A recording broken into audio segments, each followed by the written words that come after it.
आपके दिए गए दोनों प्रश्नों के उत्तर नीचे क्रमशः सरल भाषा में धाराओं, केस लॉ, उदाहरणों और व्याख्याओं के साथ परीक्षा उपयोगी शैली में दिए जा रहे हैं। अ. भागिक पालन सिद्धांत, भारत और इंग्लैंड के बीच अंतर सहित। बे. विक्रय की परिभाषा, आवश्यक तत्व और भुगतान का महत्व। प्रश्न 16। अ.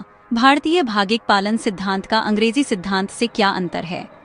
भागिक पालन सिद्धांत यानी डॉक्ट्रिन ऑफ पार्ट परफॉर्मेंस, इसकी परिभाषा है कि यह एक न्यायिक सिद्धांत है जो अनौपचारिक या अपूर्ण लिखित अनुबंध के होते हुए भी अगर एक पक्ष ने अपने हिस्से का पालन कर लिया हो तो उसे संरक्षण देता है ताकि दूसरा पक्ष अनुबंध से मुकर न सके। भारतीय विधि में भागिक पालन यानी section 53A transfer on property act 1882 धारा 53A यह कहती है कि अगर कोई खरीदार एक लिखित समझौते के आधार पर जो वैध रूप से पंजीकृत न भी हो लेकिन जरूरी शर्तें पूरी करता हो, पहला, अचल संपत्ति के अधिकारों के अंतरण के लिए तैयार है, दूसरा, उसने स्वेच्छा से उस संपत्ति का कब्जा ले लिया हो या लिया हुआ हो, तीसरा, और अनुबंध की शर्तों का पालन कर रहा हो, तो विक्रेता या उसका उत्तराधिकारी यह दावा नहीं कर सकता कि वह संपत्ति अभी तक उसका ही है, यानी खरीदार को न्यायिक संरक्षण मिलेगा। अब इंग्लिश लॉ में भागिक पालन सिद्धांत, इंग्लैंड में यह सिद्धांत पूरी तरह से न्यायिक उत्पत्ति का है, न कि किसी विशेष कानून द्वारा नियंत्रित। पहला, यह इक्विटी के सिद्धांत पर आधारित है। Equity looks on that as done which ought to be done. दूसरा, न्यायालय यह देखता है कि क्या पक्षों का व्यवहार ऐसा है जिससे अनुबंध की सच्चाई सिद्ध होती है। तीसरा, संपत्ति का अधिकार देने की बाध्यता नहीं होती, सिर्फ न्यायोचित राहत दी जाती है। मुख्य अंतर यानी difference between Indian and English doctrine. बिंदु, भारतीय सिद्धांत यानी सेक्शन 53 ATPA अंग्रेजी सिद्धांत स्रोत, वैधानिक यानी स्टैट्यूटोरी, न्यायिक यानी जुडिशियल कब्जा, आवश्यक है, आवश्यक नहीं राहत, केवल बचाव यानी शील्ड, संपत्ति का अधिकार नहीं देता। विशिष्ट निष्पादन यानी स्पेसिफिक परफॉर्मेंस के लिए दावा किया जा सकता है। पंजीकरण अनिवार्य नहीं पर लिखित समझौता आवश्यक, मौखिक अनुबंध भी मान्य हो सकता है। दायित्व केवल रक्षात्मक अधिकार यानी डिफेंसिव राइट। आक्रामक राहत यानी रिलीफ थ्रू एक्विटी। महत्वपूर्ण केस लॉ, प्रबोध कुमार दास बनाम Dantmara tea company limited, AIR 1940 privy council. एक प्रिवी काउंसिल ने कहा, अगर कोई अनुबंध पंजीकृत नहीं है और अनिवार्य शर्तें पूरी नहीं करता तो धारा 53A लागू नहीं होगी।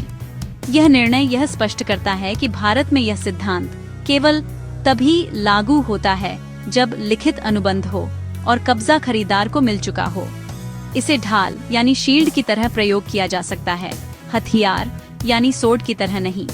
उदाहरण के लिए, अगर A ने B से मकान खरीदने का अनुबंध किया और B ने कब्जा दे दिया लेकिन पंजीकरण नहीं कराया, फिर भी B अब A को संपत्ति से नहीं हटा सकता अगर A ने अनुबंध की शर्तों का पालन किया हो। निष्कर्ष, भारतीय सिद्धांत वैधानिक और रक्षात्मक है जबकि अंग्रेजी सिद्धांत न्याय संगत और आक्रामक राहत की अनुमति देता है। भारत में भागिक पालन केवल एक रक्षा का साधन है, अधिकार प्राप्त करने का नहीं। विक्रय की परिभाषा, आवश्यक तत्व और कीमत भुगतान का महत्व समझना जरूरी है।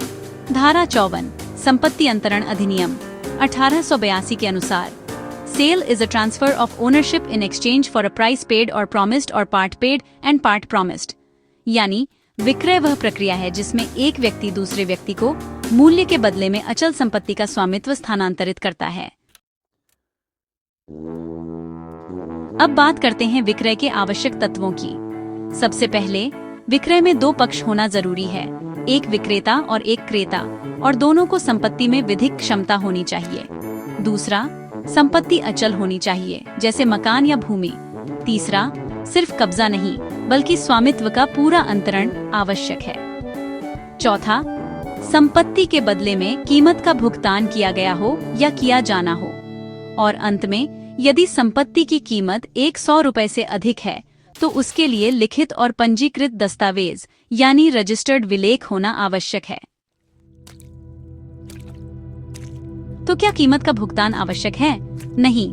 धारा 54 कहती है कि कीमत पेड और प्रॉमिस्ड और part paid and part promised हो सकती है, यानी पूरी कीमत का तुरंत भुगतान जरूरी नहीं है। विक्रय तब भी वैध होगा जब कीमत बाद में देने का वादा किया गया हो। प्रमुख केस लॉ रघुनाथ बनाम केदारनाथ AIR 1969 इलाहाबाद 402। न्यायालय ने कहा कि सिर्फ कीमत की अदायगी न होने से विक्रय अमान्य नहीं हो जाता यदि स्वामित्व हस्तांतरित हो चुका हो। उदाहरण के तौर पर A ने B को 5 लाख रुपए में जमीन बेची और लिखा कि 3 लाख अब भी देगा। 2 लाख 6 माह बाद रजिस्ट्री हो गई। यह एक वैध विक्रय है, भले ही पूरा पैसा अभी न दिया गया हो। ध्यान दें, गिफ्ट और सेल में अंतर यही है कि गिफ्ट में कोई कीमत नहीं होती। विक्रय के लिए कानूनी दस्तावेज और पंजीकरण अनिवार्य है। निष्कर्ष यह है कि विक्रय एक वैधानिक अनुबंध है जिसमें स्वामित्व मूल्य के बदले में हस्तांतरित होता है। कीमत का भुगतान आवश्यक तत्व है, लेकिन उसका पूर्ण भुगतान विक्रय की वैधता की अनिवार्य शर्त नहीं है। धन्यवाद।